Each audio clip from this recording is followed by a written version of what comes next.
Today, I want to speak about your mind, your imagination, and how Neville Goddard's teachings can change the way you live your mind.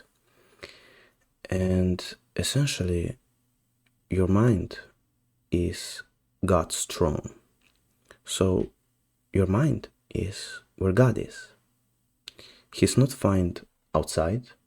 He's not found in any church. No, he is found inside yourself.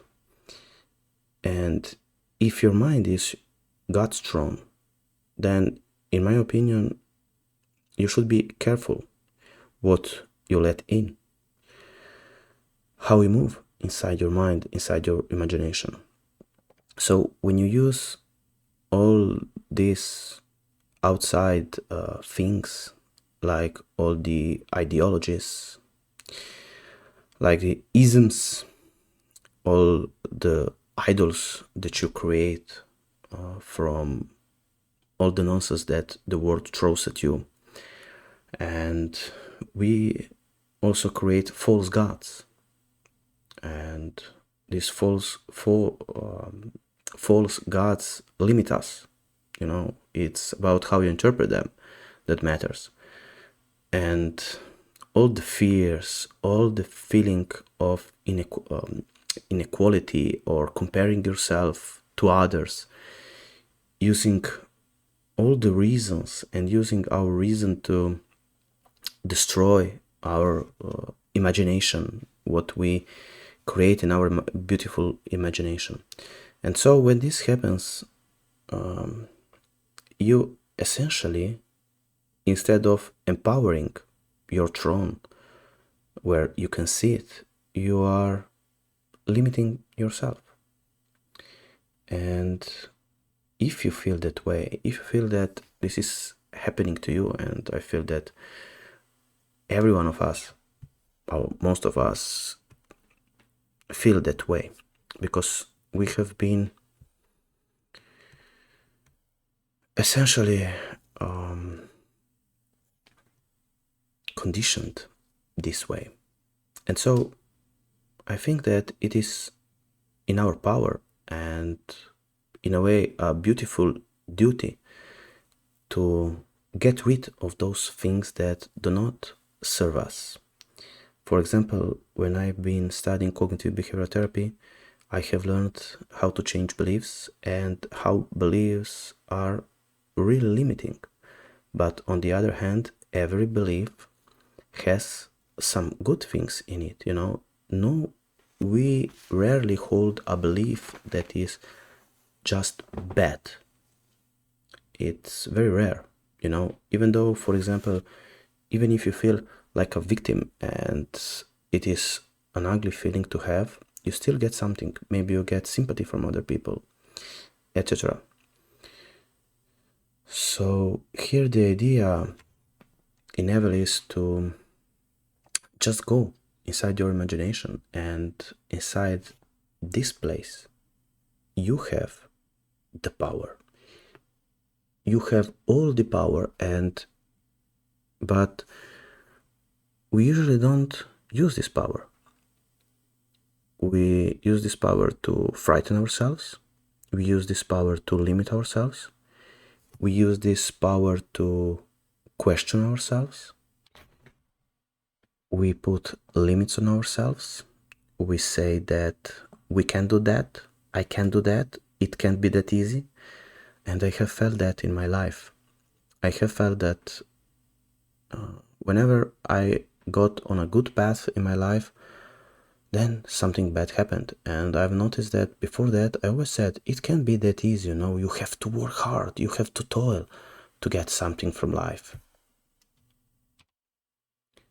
So this reasoning, this questioning, this creation of fears are the obstacles, the big mountains that block us, and we become essentially slaves in our minds. Instead of using our power to get things or to give ourselves things. I, for example, remember how I said, I give you all the love. I gave love inside myself. I didn't wait for anybody on the outside, but I gave love to myself, and I can tell you that a lot changed. And the beautiful thing about this law of assumption is that I can just assume in my awareness, in my consciousness, in my imagination, I can assume that I already am what I want to be. And this power is beautiful.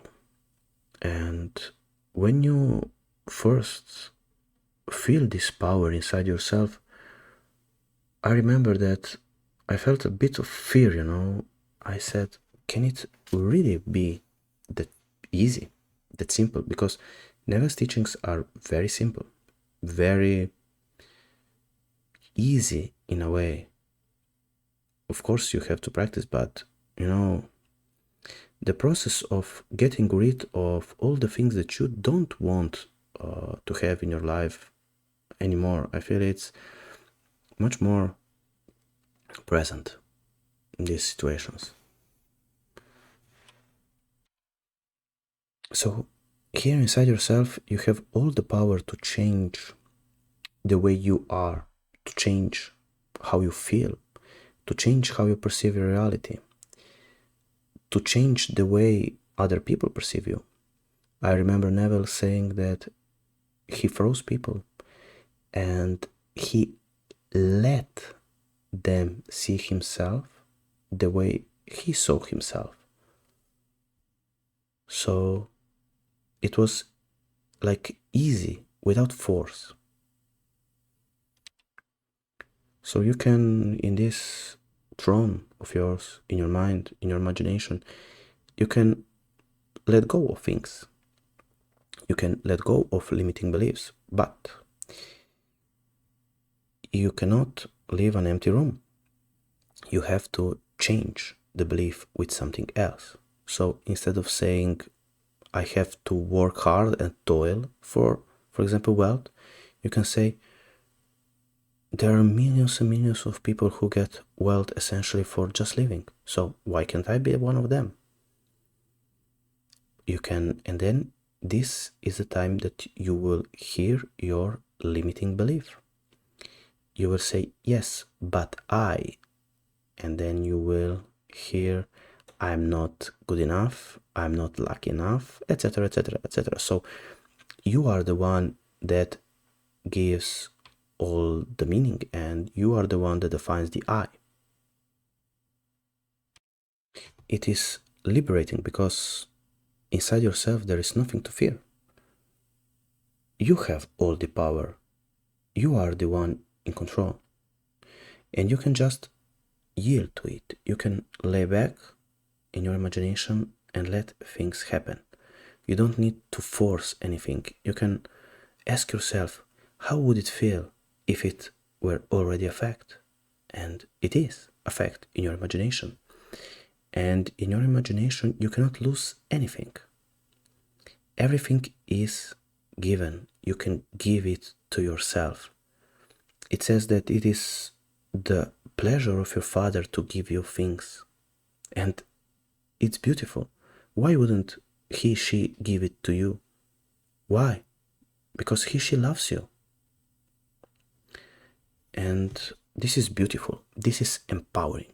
This gives you so much power to create and to enjoy the life that you want. Granted that I'm not a master that I want to be yet, although I can assume that I am the master of the art of assumption. I can try to assume, or I can assume in my imagination. You saw that? You heard me? I said I can try. That's a limiting belief. I can say in my imagination, I can imagine myself being as good as Neville. You can do that as well. You can imagine being as good as Neville. You can imagine yourself being loved. You can imagine yourself being hurt. You can imagine being loved even more. You can imagine being respected more. You can imagine being the most respected man or woman alive. It's all in your imagination. You can do that.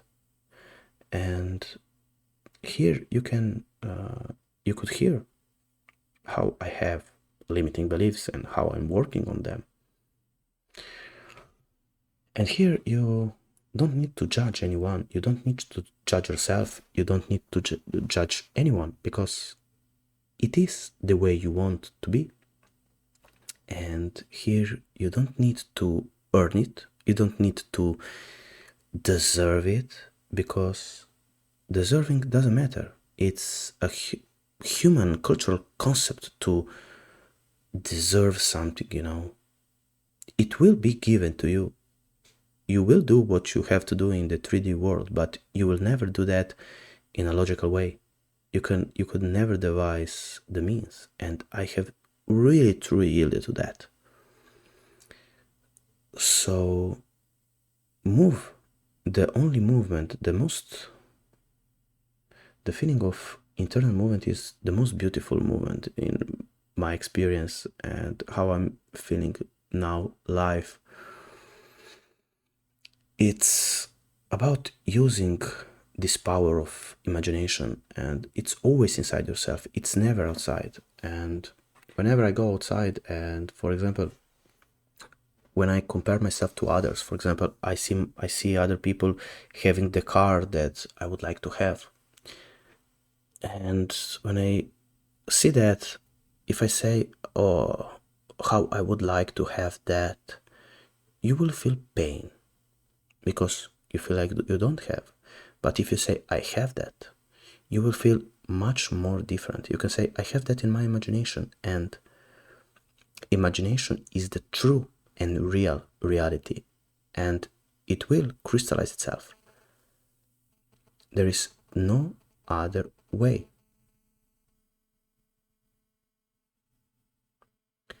And when you let go of all these limiting beliefs, or you can choose a good, powerful, empowering belief, then of course your life will change.